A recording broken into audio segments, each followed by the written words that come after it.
लोगोफोर बे समाव नोंथांमोनजों मोनसे क्लास लानो नागिरदों बे जाहैबाय क्लास 7नि ससियेल साइन्सनि आरो बेयाव नोंथांमोना नुगोन बाहाय चेप्टार 18 जोंनि सोरगिदिं हाथाय दा बिनि बागै लागोन अदेबानि बिनि गुबुन गुबुन फराफोरखौबो माखासे लाखांखाबाय नोंथांमोना डिसक्रिप्शनाव लिंक मोनगोन नङाबा प्लेलिस्टआव थांनानैबो नायनो हानाय जागोन क्लास 7नि ग्रुपआव बेनिफ्राय नोंथांमोना जुदि फरायसा नङाबा गुबुनफोरनो शेयार खालामना होबानो जाबाय जाहाथे फरायसाफोरा मोनहैनो हायो फैदो फारि फारि गोबाव खालामाजासे बे फराखौ लादिनि बिनि उनावहाय नोंथांमोनहा नट्सबो मोनगोन नट्सनि बागैबो नोंथांमोननो फोरमायनानै होगोन आरो नट्सखौबो क्लियारै बुजायनानै होफाखानांगोन दा गोबाव खालामाजासे बाहाय गोनांखौल' लानाय जागोन जोंनि सोरगिदिं हाथाय माने बाजार बेखौ होनदों जोंनि सोरगिदिं मा हाथायफोर दङ आरो मा रोखोमनि बिसोरनि केरेक्टार एबा आखुथायफोरा मानो नांगौ बिसोरो जोंनो माबायदि हेफाजाब होयो बेफोरखौल' जोंनो गोनां नांगोन दा बाहाय फानग्रा बायग्रा सोरखौ बुङो फायखारि खुस्रा फानग्रा बेफोर गासैबो बाथ्राफोरखौ बाहाय डिटेल्स मोनगोन फैदो फारि फारि जागायलांदिनि दा जोंहा हाथाया सिगां समाव दानि बादि रां एबा फैसाजों जोङो सोलाय सोल' खालामनो हायामोन फैसाजों बायलाय फानलाय खालामनो हायामोन गोदोनि समाव दा बेयावहाय गोबां जेंना जायोमोन दा बे समावहाय अब्ला मारै जों मुवा बेसादफोरखौ मोनोमोन बे जाहैबाय मोनसे खान्थि दंमोन बे जाहैबाय मुवाजों मुवा एबा बेसादजों बेसाद थोंजोङैनो सोलायलायनाय दा बे जेरै जोंनि गामियाव नोंसोरनि न' खाथियाव मा थायो मालाबा गोबांथार जोगोनार फिथाइ थायो अब्ला नोंसिनाव गोबांथार खुमब्रा फिथाइ थायो अब्ला न' खाथिजों खाथि सोलायलायनानै जों जायो जोंनि खुमब्राखौ बिसोरनो हरनोसै बिसोरनि जोगोनारखौ जोंनो हरनोसै बेबायदि सोलायलायनानै जोङो न' खाथियाव जेरै मोनसे सोमोन्दो खालामनानै सोलायलायनानै जायो थिग बेबायदिनो हाथाय बाजारावबो मुवाजों मुवा एबा बेसादजों बेसाद थोंजोङैसो सोलायलायोमोन नाथाय बेयाव खुनु फैसा एबा रां गैयामोन गोदोनि समाव दा बेबायदियाव गोबांथार जेंना जायो जेरै मुवाजों मुवा आंनो माखौ नांगौ हमनानै ला आंनो दालि नांगौ नाथाय बिथांनाव माइरंसो दङ आंनो दालि नांगौमोन नाथाय दालि आरो बिथांनो नाथाय दालिखौ नांगौ नाथाय आंनो माइरं नाङा दा बेबायदि मोननैजों गोरोबलाया दा बिदि जेंना जायो आरो गोबां गिदिर फिसा बेसादफोरनि बेलायाव बेबायदि सोलाय सोल' खान्थिया माने जेंना जायोमोनदों जेरै हमनानै ला मासे मोसौजों जुदि सेरसे माइरंजों जुदि सोलायनो थाङोबा बेथ' जायाना मोसौखौथ' जों सिफायनो हाया दा बेबायदि गोबांथार जेंनायाव गोग्लैयोमोन होनदों दा बेखायनो सोलाय सोल' खान्थिया जोबलांबाय नाथाय सोलाय सोल' खान्थिया जोबलांदोंबाबो नाथाय दा जोंनि गेजेराव आसामाव मोनसे जोबोद मोजां एबा जारिमिनारि सोलाय सोल' खान्थिखौ दासिमबो फोथांनानै दङ दा बे जाहैबाय नोंथांमोनहा नुदों बाहाय जे आसामनि मरिगाव जिल्लानि जागिरदनि खाथियाव थानाय जनबिल मेलाया मोनसे जोबोद मुंदांखा होनदों जेरावहाय दासिमबो रां गैया फैसा गैयालाबानो बेखौ सोलायलायनाय जायो होनदों बै मेलानि समावल' आरो बे मेलाया बबेयाव जायो होनदोंमोन मरिगाव जिल्लायाव जागिरद खाथियाव आरो बेयो मागो दमासिनि साननै सानथामसो उनावहाय जायो होनदों बोथोर लानानै जेब्लाना डेट होगोन अक्ट' फोसावगोन अब्ला जागोन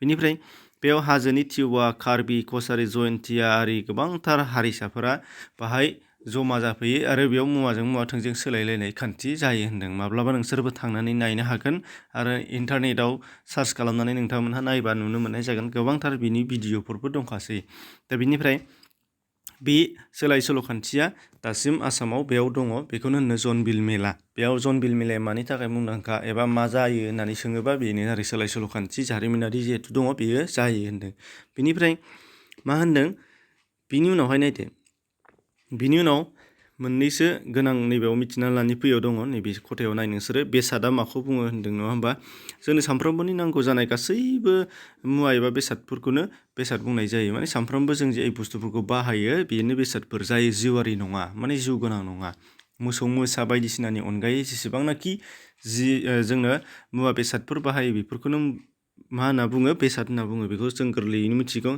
बेनिफ्राय सानफ्रोमबोनि मानसिया नांगौ जानाय बेसादफोरखौ जोङो बाहायनानै माखासे जिखिनि आद्रा थायो बेखौनो आग्लायनाय होननानै बुंनाय जायो होनदों आरो बेखौ थिनानै दोनबानो बेनो जाहैबाय थिनानै दोननाय बेनिफ्राय मा होनबावदों नैबे मोनसेया जाहैबाय दानिया सोलाय सोल' खान्थियाथ' गैला सोलाय सोल' खान्थि गैयिनि उनावहाय जोंनाव मा फैबाय रांखावरि फैनाय लोगो लोगो जोंहा गासैबो सुबिदा जानानै फैबाय गासैबो बेसादफोरखौ जोङो बायनानै लानो हासै रांजोंनो खामायनानै रांजोंनो बायनानै लानो हासै आरो फाननानै रांखौ मोननो हानाय जासै आरो बे रांजोंनो गुबुन मोनसे मुवा बेसाद बायनो हानाय जासै दा गासैबो बिथिङाव जोंनो राङा हेफाजाब होफैबाय आरोखि दा दानि दिनाव रां दिहुनजानायनि गेजेरजों दा बेखायनो मा होनना बुंदों सोलाय सोल'नि बिजों महरै एबा गेजेरनि जानानै जायफोर मुवा बेसादफोरखौ जों बाहायगोन बेनो रांखावरि होननानै मिथिजागोन होनदों खावरि होननानै एबा रां होननानै मिथिजागोन जेनेबा दखानदारनो नोङो मान हैबाय रां होनानै जोङो माबा मोनसे लानानै फैबाय मिथाइ आरो दखानदारा बे रांजोंनो मालाय माबा मोनसे बायनानै जाबाय न'नि नांगौ मुवा।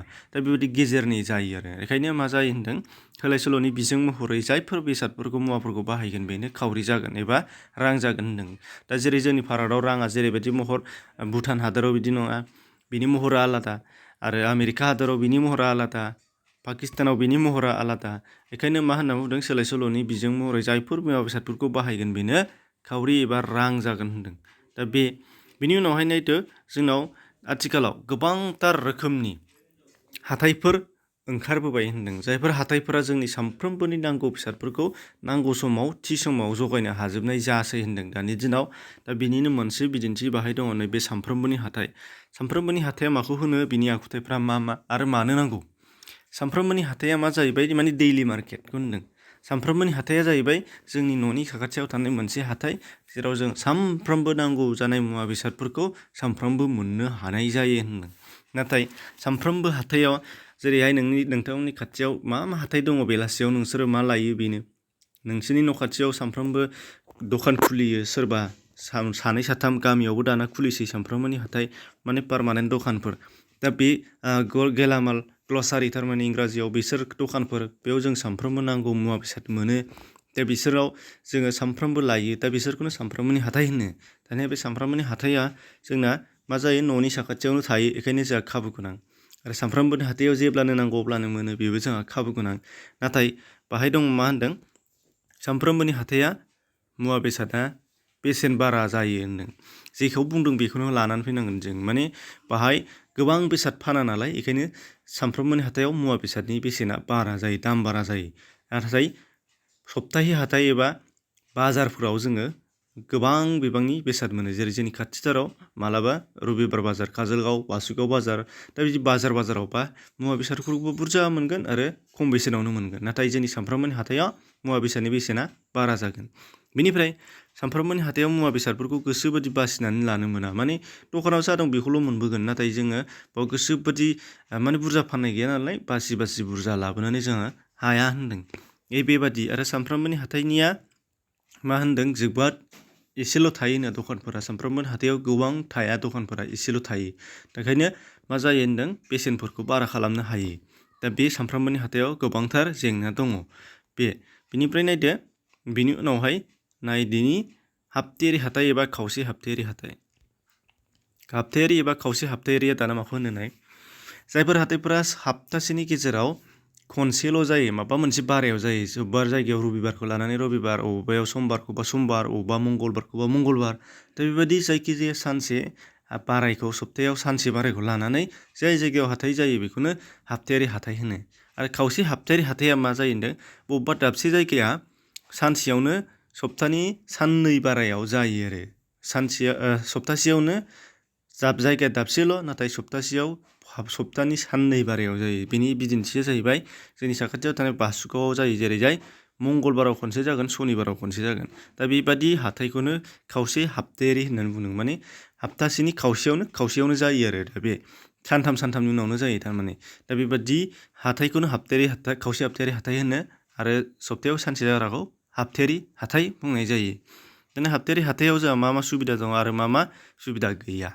हाबथायारि हाथाया जाहैबाय जोंहा नुनो मोननाय जादों जे जोङो हाबथायारि हाथायाव मा जायो गोबां मुवा बेसाद नांगौ जायोबा मोननो हानाय जायो। मोनसे बेसादखौनो गोबांथार नांगौ जायोबा मोनो आरो गासैबो रोखोमनि बेसादफोरखौ जोङो बाहाय हाबथायारि हाथायाव मोनो। गासैबो बेसादफोरखौनो बाहाय फाननाय जायो। आरो बेनिफ्राय गोबांथार बेसाद फानफैग्राखाय, गोबांथार दखानफोर थानायखाय बेयाव बेसादनि बेसेना एसे खम जायो, एसे खमावनो जों मोनबोगोन। दा बेफोरबायदि हाथायनिफ्रायनो लाबोनानै सानसेयारि हाथायनि फानग्राफ्रा लाबोनानै फानफैयो हाथायाव लाबोनानै। दा बेबायदि ओंखायनो हाबथायारि हाथाय एबा खावसेयारि हाथायाव जोङो सानफ्रोमबो मोनाबाबो नाथाय सप्तासेयाव खेबसेयावनो गोबांथार बुरजा बेसाद मोननो हानाय जायो आरो खमावनो मोननाय जायो। बे गोसोबादि बासि लाबोनो हायो। आरो सानसेयारि हाथायाव जायफोर बेसादफोरखौ मोना बेखौ हाबथायारि हाथायफोराव जों मोनो।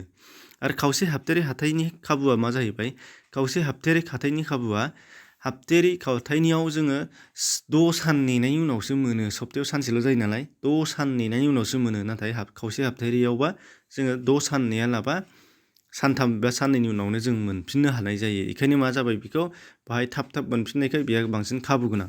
नाथाय हाथायारि हाथाय आरो खावसे हाथायारि हाथायनि मुवा बेसादनि बेसेना खम मोननायावबो गोबां मुवा बेसाद मोनो आरो मोननो थाङै बेसादफोरखौ जों बाहाय मोनो। नाथाय खावसेयारि हाथायारिया बेनो सप्तासेयाव 6 सान नेनाङालासे सानथाम नेनायनि उनावनो मोननो हागौ, साननै नेनायनि उनावनो मोननो हागौ बेबादि। बेनिफ्राय हाथायारि आरो खावसे हाथायारि हाथायनि गोरोन्थि एबा डिमेरिट्सआ माबि बाहाय दङ। जोङो हाथायारि हाथायाव जोङो सानफ्रोमबो नांगौ जाबानो मोना। सप्तायारि हाथायाव जेनेबा रबिबार जायोबा रबिबाराव फैफिनागौ माने जों मोनफिनला। खावसेयारि हाथायारि हाथायावबो बेनो जहाय आं एग्जामपोल होनाय हमनानै ला मंगलबार आरो सनिबाराव जायो। दा बेखौ जों समबाराव नांगौ होनबा मोना, बुधबाराव नांगौ होनबा मोना, बिस्थिबार सुक्रुबाराव नांगौ होनबा मोना। दा बेबादि बेखायनो मा जायो होनदों नांगौ समाव मोननो हानाय जाया होनदों। आरो माब्लाबा हाथायारि हाथायाव जुदि रबिबाराव जायो हमनानै ला, नाथाय रबिबार बारायाव मानिबा थाखाय हाथाया बन्द' जायोबा बाव सप्तानै एबा जोङो मा नेनांसिगोन 12-13 सान नेनांगौ जानानै फैनोसै। अब्लासो बे हाथायखौ मोनफिनगोन। दा बेबादि गोबांथार माखासे हाथायारि हाथायनि खहाबो दङ। दा बेनिफ्राय मोनसेया जाहैबाय मादि फायखारि आरो खुस्रा फाननायनि नैबे मा होनदों फायखारि आरो खुस्रा फाननाय। फायखारि आरो खुस्रा फाननाया माखौ होनो नाय? फायखारिफोरनिफ्रायसो खुस्रा फानग्राफ्रा फानो आरो खुस्रा फानग्रानिफ्रायसो नों आं बायग्राया मोनो। फायखारिया जाहैबाय गोबांथार मुवा बेसादफोरखौ दिहुनग्रानिफ्राय लाबोनानै गोबां बुरजायावनो फानो आरो खम बेसेनावनो फानो। बेफोरखौनो फायखारि होननानै बुङो। दारिमिननिफ्राय एबा कम्पानिनिफ्राय दिहुननायनिफ्राय मुवा बेसादफोरखौ लाबोगोन, जोबोद बुरजा लाबोगोन आरो जोबोद बुरजायैनो फानहरगोन। बेखौ एसे एनै फानहरा, मोनफा मोननै बेसादफोरखौ फानहरा, खेबसेयैनो बुरजायैनो फानहरगोन। बिसोरखौनो फायखारि बुङो। इंराजियाव डिलार, हलसेलार बायदिसिनाफोर होनना बुंगोन। दा बिसोरो बेबादि। बिनिफ्राय खुस्रा फानग्राफोरा जोंनि सानसेयारि हाथायफोराव फानग्राफ्रा बैसोरनिफ्राय लायनानै जोंनो फानगोन आरो जों बिसोरनिफ्रायसो एसे एनै बेसादफोरखौ जोङो बायगोन आरो मुवा बेसादनि बेसेना एसे बारा जागोन। दा बे खुस्रा आरो फायखारि फानग्राफ्रा बेनो। दिहुनग्रानिफ्राय फायखारिफ्रा लाबोगोन आरो खुस्रा फानग्राफ्रा फायखारिनिफ्राय बायगोन, खुस्रा फानग्रानिफ्राय जों बायगोन। फायखारिनाव थोंजों लायोबा गोबां बेसाद मोनगोन, खम बेसेनावनो मोनगोन। खुस्रानाव फानग्रानाव थाङोबा एसेल' बेसाद मोनगोन, गोबां बेसेन होनांगोन। दा बेबादि। दानिया बिनि अनगायैबो आरोबाव माखासे हाथायफोर दंबावो, जेरै बाहाय दङ हकार एबा सामलायनाय हाथाय होनदों। हकार एबा सामलायनाय हाथाय होनदों। दा हकार एबा सामलायनाय हाथाया माखौ होननाय जादों? बे जोङो माब्लाबा बबेयावबा मा मोनो जोङो जेरैजाय मा होनो कन्ट्रल, जेरैजाय नोंसोरो माइरं मोनो, माबा रासन कार्ड थानायफोरा केरासिन मोनो। दा बेफोरबायदि जायगाफोरखौ हकार होननानै बुंनाय जायो। जेरैहाय बिसोरो मा खालामो, बबेबा मोनसे जायगाखौ लायो आरो जायगा लानायनि गेजेरजों बाहाय थि बेसेनावनो मा खालामो मुवा बेसादफोरखौ राननानै होनाय जायो एबा फाननाय जायो। मुवा बेसादफोरखौ फाननाय जायो, नाथाय बिनि बेसेना थिखानाय। बाहाय खमबो खालामनो हाया, बाराबो खालामनो हाया आरो बिबांखौबो मुवा बेसादनि बिबांखौबो जेखौ हरदों बेखिनि समानै मोनलांनाय जागोन। दा बेबादि जायगाखौनो हकार एबा सामलायनाय हाथाय बुंनाय जायो होनदों। जेरैजाय जोंनाव नोंसोरनि न' खाथिफ्राव दङ, नोंसोरनि मोनब्रै मोनबा गामिनि सिङाव मोनसे थानो हागौ बियो, आरो टाउनफोराव गोबां बेबादि हकार थायो। बिनिफ्राय फैदो शपिं मल। शपिं मलाथ' आथिखालनि गोदान बियो। मोनसे न'आवनो जेसेबां नांगौ मुवा बेसाद दङ बेखौ फ्राय मोनजोबनो हानाय जायगा, जायखौ होननानै बुङो शपिं मल। गोबाङानो थांबाय जानो हागौ, जेरै जोंनियाव गोबांथार दंफैसै, जेरै मा होनो मेगा मार्ट, जेरैजाय बिशाल, बङाइगाव नोंसोर थांबाय जानो हागौ, बाजार इन्डिया। दा सोरनाबा गोबांथार टाउनफोराव दंफैजोबसै। दा बेफोरबादिखौनो शपिं मल होननानै बुंनाय जायो, जायाव मोनसे न'आवनो गोबांथार नांगौ मुवा बेसादफोरखौ जों मोननो हायो। बेसेना थिखानाय थायोबाबो एसे बाहेरानि रुजुनायाव खम जायो आरो बैफोर शपिं मलफोराव जों मा खालामनो हायो, बेसेनखौ दावखोलाय फावसोलाय एबा खमायलाय बारायलाय खालामनो हाया। फानग्रायाबो खालामा, बेयाव फिक्स थिखानाय थायो। बाहाय सोंनांगौ गैया, जेसेबां दाम दं बेखौनो गोसोबादि गाव हारसिंनो बासि मुवा बेसादफोरखौबो लाबोनो हायो, लानो हायो। नागिरनांगौ, दखानदारनाव बिनांगौ, आन्दायनांगौनि खुनु खोथा गैया। बायदो, गावबागाव मुवा बेसादा लादो खननानै, बिनिफ्राय लांनानै फैसा होदो, लानानै फैदो। दा बेबादि शपिं मल थांनानै नायनो हागोन। गोबाङानो नुवाखैबो जानो हागौ, नायबानो जाबाय नोंसोरो बिमा बिफाखौ लेंनानै। बिनिफ्राय शपिं कमप्लेक्सआ माखौ होनो बाहायनाय? शपिं कमप्लेक्सआ जाहैबाय जेबो नङा। बिनि उनाव नुनो मोननाय जादों जे शपिं कमप्लेक्सखौ जेबो नङा, बेयो मा जाबाय, मोनसे न'आवनो, दहायनिया मोनसे न'आवनो होन्दोंमोन शपिं मल, बे जाहैबाय सासे मानसिनि सिङावनो, सासे बिगोमानि सिङावनो शपिं मला जायो। नाथाय शपिं कमप्लेक्सआ मोनसे जायगायावनो गासैबो मुवा बेसादफोरखौ मोननो हानाय जागोन मोनसे जायगा एबा मोनसे न'आवनो जानो हागौ बेबो, नाथाय बिनि बिगोमाफोरा आलादा आलादा जागोन। बिगोमाफ्रा आलादा आलादा जागोन आरो माने बाहाय दखानफोरनि जथाय आरोखि शपिं कमप्लेक्सआ। न'आ मोनसेयानो जानो हागौ, जायगा दाबसेयानो जानो हागौ बाहाय, बेनिफ्राय बेयाव दखानफोरनि गलाफोरनि मोनसे जथाय आरोखि, बे जथाय। बेनिफ्राय बेयो सासे मालिकनिनो नङा, नाथाय मुवा बेसादफोरखौ गोबां नांगौखौनो बाहायनो मोनगोन आरोखि। जेरैहाय बङाइगावआव गोबां दङ, नोंसिनि खाथिनि टाउनाव गोबां बेबायदि शपिं कमप्लेक्स थानो हागौ। गिदिर गिदिर टाउनफ्राव सिटिफ्राव गोबांथार थायो शपिं कमप्लेक्स, दा बेफोरखौनो होननानै बुंनाय जायो। दा बिनिफ्राय मा जाबाय, बायदिसिना बेसादफोरखौ बेयाव गोसोबादि बहायबो बा नायनो मोनगोन बा लानो मोनगोन, नाथाय शपिं मलनिफ्राय बेयो आलादासिन। दानिया नायदो, दखानफोराल' जथाय बेयाव शपिं कमप्लेक्सआव। दानिया बिनि अनगायैबो बाहायखिनियाव जोबनाय बादि मोनबाय, नाथाय बाहाय माखासे बाथ्रा दंबावो, जेरै फेरि आवला। फेरि आवलाया माखौ होनो दानिया बेखौ मिथिनानै लाग्रोनांगोन। फेरि आवलाफोरा माबि जोंनो न' थांनानै मुवा बेसाद फानहैयो, रोगानानै होयो। जेरै नोंसोरो मालाबा बासन बर्तन माने दो दोख्ला फानफैगोन साइकेलाव लानानै न' गामि गामि, नोंसोरो नुबाय जानांगौ।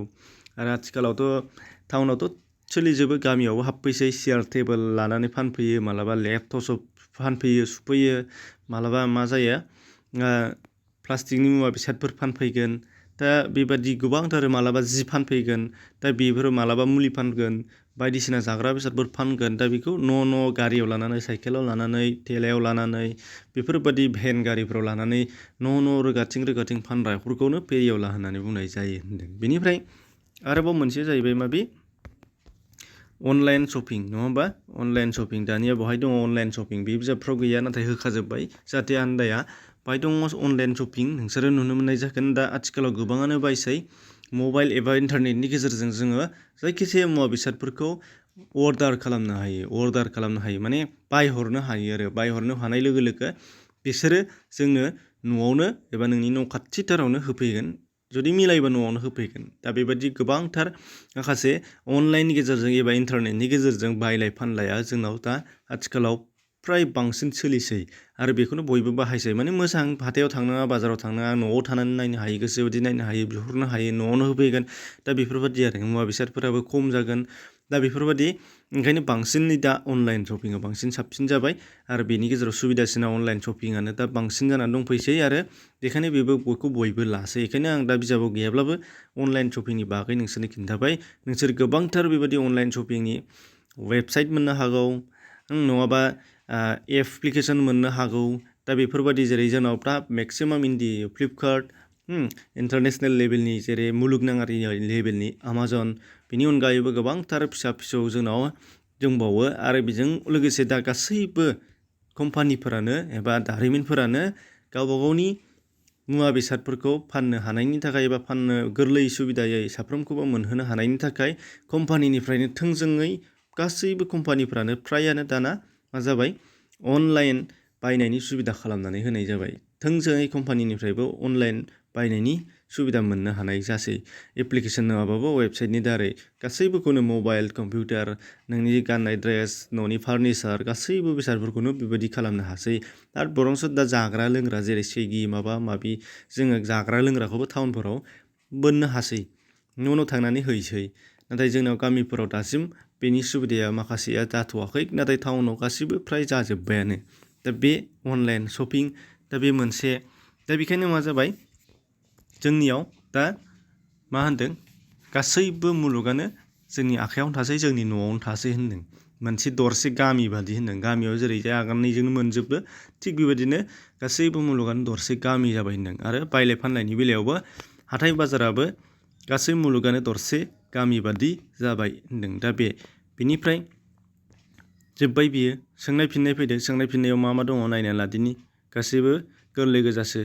बाहाय दङ सोलाय सोल' खान्थिया माखौ बुङो, बेखौथ' खिन्थाखाबाय। बेसादजों बेसाद एबा मुवाजों मुवा थोंजों सोलायलायनाय खान्थि, बेनो। हाथाय माखौ होनो, रांखावरिनि मददाव जाय जायगायाव बेसाद सिबिथाय फाननाय बायनाय जायो बेखौनो हाथाय होननानै बुंनाय जायो। जाय जायगायाव बायलाय फानलाया सोलियो बेनो हाथाय। जेनेबा जोंनि सानफ्रोमबोनि हाथाय जाग्रा नोंसोरनि दखान सहर, बेबो मोनसे हाथाय जेराव बायलाय फाननाय जायो। बेनि अनगायैबो जुदि नोंसोरनि गामियावनो बा फोथारावनो सानसेनि थाखाय 1 घन्टानि थाखाय बायलाय फानलाय सोलियोबा बेबो हाथाय जागोन, बेबो हाथाय। बेबो हाथाय जागोन मिथिबाय बेखायनो बायलाय फानलाय जायनि थाखाय जाय जायगायाव बायलाय फानलाय खालामनो हागोन बेनो हाथाय। बेनिफ्राय दङ सानसेयारि हाथायनि खाबु दहायनो खिथाखादोंमोन बेखौ न'नि साखाथियावनो थायो सानफ्रोमबो मुवा बेसाद मोनो गोसोब्लानो मुवा बेसाद मोनो दा बे आरो बेसादनि बेसेन एबा दामा माखौ होनदों बेसाद मोनसे बायनो थाखाय रांखावरिजों जाय बेसेनखौ होयो बेखौनो बेसादनि बेसेन एबा दाम बुंनाय जायो होनदों। जेरै जोङो थाइजौ 1 केजि बायनो थांबा बेनि थाखाय जों जेसेबां फैसा होनांगोन बेनि बेसेन बेसेबां रां होनांगोन बेनि बेसेन कलम गंसे बायनो थाखाय जोङो बेसेबां रां होनांगोन बेनि बेसेन बबेबा कलमा 6 रां बबेबा 5 रां बबेबा 10 बबेबा 50 100निबो थानो हागौ। बेखायनो बे कलम गंसेनि थाखाय जों जाय बेसेन होनांगोन बेनि दाम दा बेखौनो होनदों। हाबतारि हाथायाव बेसादनि बेसेना मानो खम जायो बेखौथ' दहायनो खिथाखांबाय जे हाबतारि हाथायाव गोबांथार गलाफोर थायो आरो गोबांथार बुरजा बेसादफोर फानफैयो बेखायनो गोसोबादि बासिनानै लानो हायो बेखायनो फाननो हानांगौनि खोथा दं बिस्राबो बेखायनो मा जागोन जोङो खम खालामनानै लाबोनो हागोन। जनबिल मेलाया मानि थाखाय मुंदांखानो सोलाय सोल' खान्थिनि थाखाय मुंदांखा दा बिनि उनाव दङ नुनो मोननाय जागोन जे 2 नाम्बाराव दङ सानसेयारि हाथाय आरो हाबतारि हाथायनि गेजेराव फारागा मा होनदों। सानसेयारि हाथायाव सानफ्रोमबो मुवा बेसाद मोनो नाथाय हाबतारि हाथायाव सानफ्रोमबो मोना सप्तासेनि उनावसो मोनगोन माने 10 साननि उनावसो मोनगोन।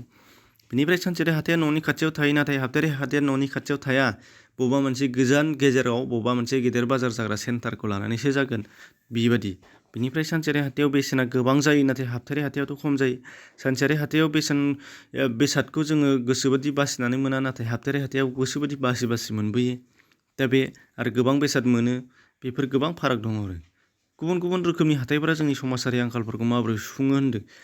सानसेयारि हाथाय हाबतारि हाथाय खावसे हाबतारि हाथाय शपिं मल शपिं कमप्लेक्स जेसेबां हाथायफोर दङ बियो जोंनो नांगौ बादि गासैबो रोखोमनि आंखालखौ सुफुङो। जेरै जों हाबतारि हाथायाव गोबांथार मोनगोन खेबसेनो नांगौ होनबा हाबतारि हाथायाव थांदो सानफ्रोमबो माबा मोनसे नांब्रबगौ होनबा सानसेयारि हाथायाव थांदो न'आव गोसोबादि थानानैनो नांगौ होननानै बुङोबा अनलाइन खालामदो फेरियावलानिफ्राय लादो दा बेबादिखायनो गासैबो सुबिदा जायो होनदों बेखौ लिरना होखाबाय बेखौ फरायदो।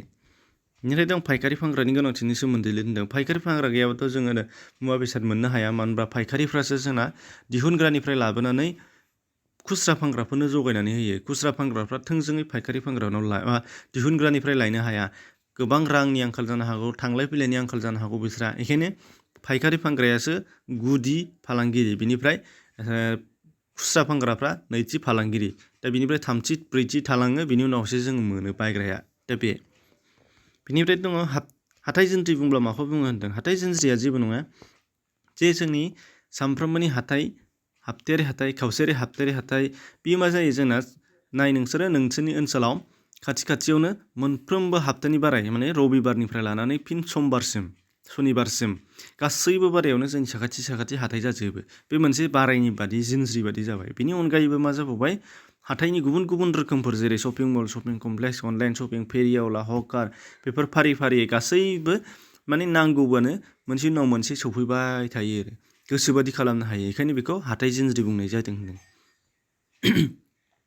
गिबिंफिननायखौ सायख'नानै दिहुन बेथ' गोरलैसो बायग्राया बेसाद बायो सोरनिफ्राय बायो नों आंआलाय खुस्रा फानग्रानिफ्राय बे बेसाद मोनसेनि बायनाय बेसेननिख्रुइ फाननाय बेसेना बारा जायोब्ला फालांगिरिया मा जागोन मुलाम्फा जागोन खमाव बायबाय बुरजायाव फानबाय बे। बेनिफ्राय न' थांनानै बेसाद फानग्राखौ हकार एबा फेरियावला गासै फालांगिरिया बेसाद फाननाय बायनायनि गाहाय थांखियानो जादों मा होनदों मुलाम्फा मोननाय खहा जानो होननानैथ' फाना मिथिबाय आरो सोरबा बायग्राफोरनो हैनो होननानै जोङो फाना बेयो गोरोन्थि फालांगिनि लाबनि थाखायसो फानदों। बेनिफ्राय लांदां जायगा लांदांनि हेफाजाबाव जों जोंनि जिउनि गोनां मुवाफोरखौ हाथायनिफ्राय बायो मानि हेफाजाबाव जोङो बायनो हायो रांनि हेफाजाबावसो। बेसादनि फायखारि बेसेननिख्रुइ खुस्रा बेसेना मा जाहैदों फायखारि बेसेननिफ्राय खुस्रा बेसेना बांसिन जायो फायखारिनाव खम जायो खुस्रानाव बांसिन जायो।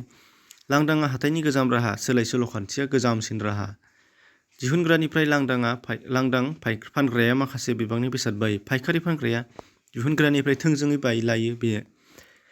लांदां बेसाद बायनाय फाननायनि बिजों होनदों रांखावरिया बेसाद बायनाय फाननायनि बिजों बायनाय बेसेननिख्रुइ फाननाय बेसेना खम जायोब्ला खहा जागोन बायनायाव बुरजानि बायबाय फाननायाव खम फानबाय। दाजाबदेर सोंलु रांखावरि माखौ बुङो दहाय खिथाखांखाबाय खावसे हाबतारि हाथाय माखौ बुङो दहाय खिथाखांखाबाय जारिमिनारि जनबिल मेलाया बबेयाव दं खिथाखांखाबाय आग्लायनि बेसाद माखौ होनो दहायनो खिथाखांखाबाय गासैखौबो खिथाखांजोब्बाय बेखिनि दा बे नट्सफोरखौ डिसक्रिपसनाव लिंक मोनगोन, बेजों थांनानै नायनो हागोन आरो गुबुन गुबुन फरा गुबुन गुबुन क्लासनि नट्सफोरखौ डिसक्रिपसनाव थांनानै नङाबा प्लेलिस्टआव थांबानो नुगोन गासैखौबो क्लास 6 to 10 सिम कभार खालामगासिनो दङ। एसेनोसै, शेयार खालामबानो जाबाय जेसेबां हायो। गोजोन्थों।